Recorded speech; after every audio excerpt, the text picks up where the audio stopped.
Teori belajar humanistik. Menurut Abraham, yang terpenting dalam melihat manusia adalah potensi yang dimilikinya. Humanistik lebih melihat pada sisi perkembangan kepribadian manusia daripada berfokus pada ketidaknormalan atau sakit, seperti yang dilihat oleh teori psikoanalisa Freud. Membangun dirinya untuk melakukan hal-hal yang positif. Kemampuan bertindak positif ini yang disebut sebagai potensi manusia, dan para pendidik yang beraliran humanistik biasanya memfokuskan pengajarannya pada pembangunan kemampuan positif ini. Kemampuan positif di sini erat kaitannya dengan pengembangan emosi positif yang terdapat dalam domain afektif, misalnya keterampilan membangun dan menjaga relasi yang hangat dengan orang lain, bagaimana mengajarkan kepercayaan, penerimaan, kesadaran, memahami perasaan orang lain, kejujuran interpersonal, dan pengetahuan interpersonal lainnya. Intinya adalah meningkatkan kualitas keterampilan interpersonal dalam kehidupan sehari-hari.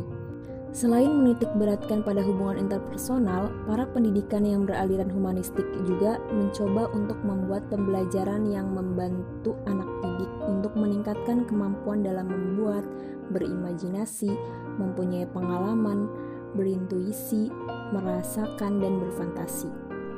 Pendidik humanistik mencoba untuk melihat dalam spektrum yang luas mengenai perilaku manusia.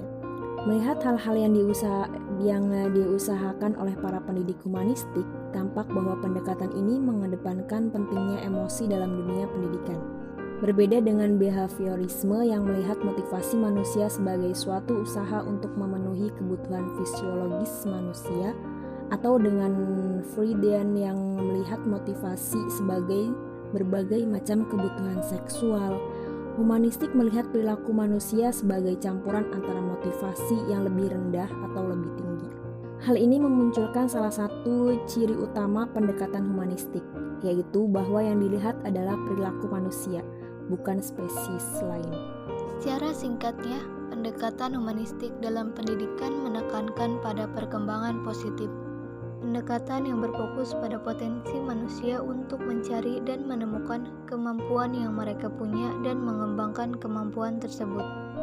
Hal ini mencakup kemampuan interpersonal sosial dan metode untuk pengembangan diri yang ditunjukkan untuk memperkaya diri, menikmati keberadaan hidup dan juga masyarakat. Keterampilan atau kemampuan membangun diri secara positif ini menjadi sangat penting dalam pendidikan karena keterkaitannya dengan keberhasilan akademik. Dalam teori belajar humanistik, belajar dianggap berhasil jika si pelajar memahami lingkungannya dan dirinya sendiri. Siswa dalam proses belajarnya harus berusaha agar lambat laun ia mampu mencapai aktualisasi diri dengan sebaik-baiknya. Teori belajar ini berusaha memahami perilaku belajar dari sudut pandang pelakunya, bukan dari sudut pandang pengamatnya. Tujuan utama para pendidik adalah membantu siswa untuk mengembangkan dirinya, yaitu membantu masing-masing individu untuk mengenal diri mereka sendiri sebagai manusia yang unik dan membantu dalam mewujudkan potensi-potensi yang ada dalam diri mereka. Roger menyebut teorinya bersifat humanis dan menolak pesimisme suram dan putus asa dalam psikoanalisis serta menentang teori behaviorisme yang memandang manusia seperti robot. Teori humanisme Roger lebih penuh harapan dan optimis tentang manusia karena manusia mempunyai potensi-potensi yang sehat untuk maju.